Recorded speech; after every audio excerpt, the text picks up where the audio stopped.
Okay, so today we are tackling one of the most famous and maybe one of the most misunderstood ethical teachings in all of history, the Sermon on the Mount. We're going to look at a really fascinating analysis that flips our whole view of it upside down, starting with a very surprising word its author used to describe it. Let's get into it. So think about it. When you hear things like turn the other cheek or love your enemies, what words pop into your head? For most of us, it's stuff like idealistic, maybe visionary, or if we're being totally honest, probably impractical. Just not built for the real world. And that's the big question we're digging into today. And this is where it gets really interesting. Look at the massive disconnect on this slide. On the left, you've got all our usual reactions. But on the right, the one single word Jesus himself used to describe someone who actually follows these teachings, and that word is sensible. How on earth can a teaching that seems so out there be framed as the most practical, sensible path you can take? That's the puzzle we're going to try to solve. To figure this out, the source material we're looking at offers a really crucial distinction. It's like a key that unlocks the whole thing. And it all comes down to the difference between taking Jesus literally versus taking him seriously. So first, let's talk about taking him literally. This means if the text says turn the other cheek, you physically turn your other cheek when someone hits you. It's a very rigid, follow the instructions to the letter approach. But this analysis argues that's a surefire way to miss the entire point. And this quote just says it all, doesn't it? The critique is that taking a command like that literally in a real-world conflict isn't some profound spiritual act. It's just absurd. The author points out that this kind of smiting in that culture wasn't about a fistfight. It was a backhanded slap, a public insult. And that context changes everything. So what's the alternative? It's taking the words seriously. This means you got to look past the exaggerated language, which was a pretty common teaching style back then, and get to the deep principle underneath. It's not about the literal action, but about the profound duty to live out the spirit of the words. In this case, it means refusing to sink to the level of your opponent by trading insult for insult. And this right here is the heart of the argument. The author points out this really convenient mental loophole we all use. It's easy to see that a literal reading is foolish, and then we use that as an excuse to just throw the whole thing out. It lets us off the hook from the much harder work of actually taking the deep obligation seriously. Okay, so if we use this key, this literal versus serious idea, what core principles does it actually unlock? Well, the source material boils it all down to something it calls the real thing. And here it is. It really comes down to these three foundational pillars. First, with ourselves. Absolute genuineness, no masks. What you are on the inside matches what people see on the outside.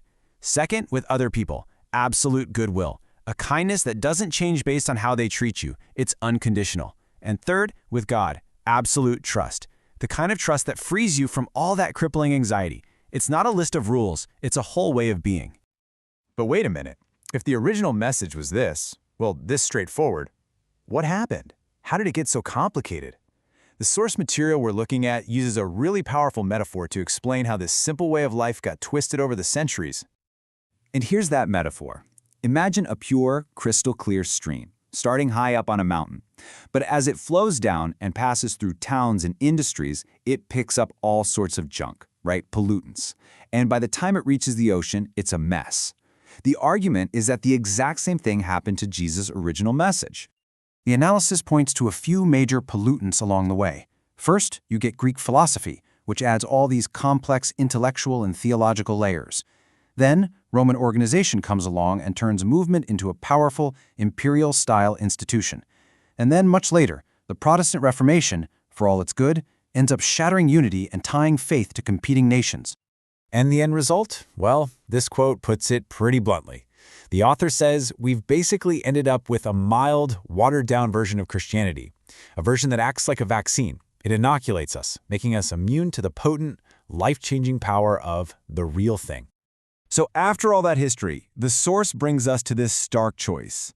It's not about which denomination you belong to or what creed you recite. It's about two fundamentally opposed ways of living your life. And you can see the contrast laid out right here. It's totally black and white. On one side, you have the way of the Sermon on the Mount. The strong look after the weak, humility is a virtue, caring for others is what matters most. On the other side, you have what the source calls the Nietzschean way. The weak exist to serve the strong, pride is the highest virtue, and self-interest is king. The argument is that these two ways of life are in a constant, irreconcilable war with each other. Now, here's where the author makes a really bold claim. Our civilization has actually given that other way a very long, very fair trial. In our politics, in our economics, in how nations deal with each other, we've basically bet the farm on might makes right. So, how'd that work out for us? According to this analysis, the last great war just shattered our faith in a lot of modern ideas. The glory of war? Gone. It left the world a wreck. Science, which was supposed to save us, became a tool for horrifying destruction. That old idea of progress, that we were on some automatic escalator to a better future, totally exposed as a myth. And selfish nationalism proved to be an absolute disaster. Even the reputation of conventional Christianity, the author says, took a massive hit. And that brings us all the way back to the beginning, back to our original question. After seeing the catastrophic results of the other way, does the Sermon on the Mount start to look a little less idealistic and a lot more, well, sensible? And listen, this isn't just wishful thinking. Check out this unbelievable quote from George Bernard Shaw. I mean, this is a guy famous for his cynicism and skepticism, not for being religious. And even he came to the conclusion that after watching the world for 60 years, he couldn't see any other practical way out of our mess except for the path laid out by Jesus. So, the final conclusion of this whole analysis is this. While the modern world has done a bang-up job of discrediting its own philosophies, nothing that has happened has actually managed to discredit the way of life found in the Sermon on the Mount. In fact, the argument is the epic failures of all the alternatives have only made it shine brighter than ever before. And that leaves us with one final big question to think about. After we strip away all the traditions and the misinterpretations, what if looking at this ancient teaching not as a list of impossible ideals, but as a serious, practical guide to living is actually the most sensible thing any of us could do? It's definitely something to chew on. Thanks for watching.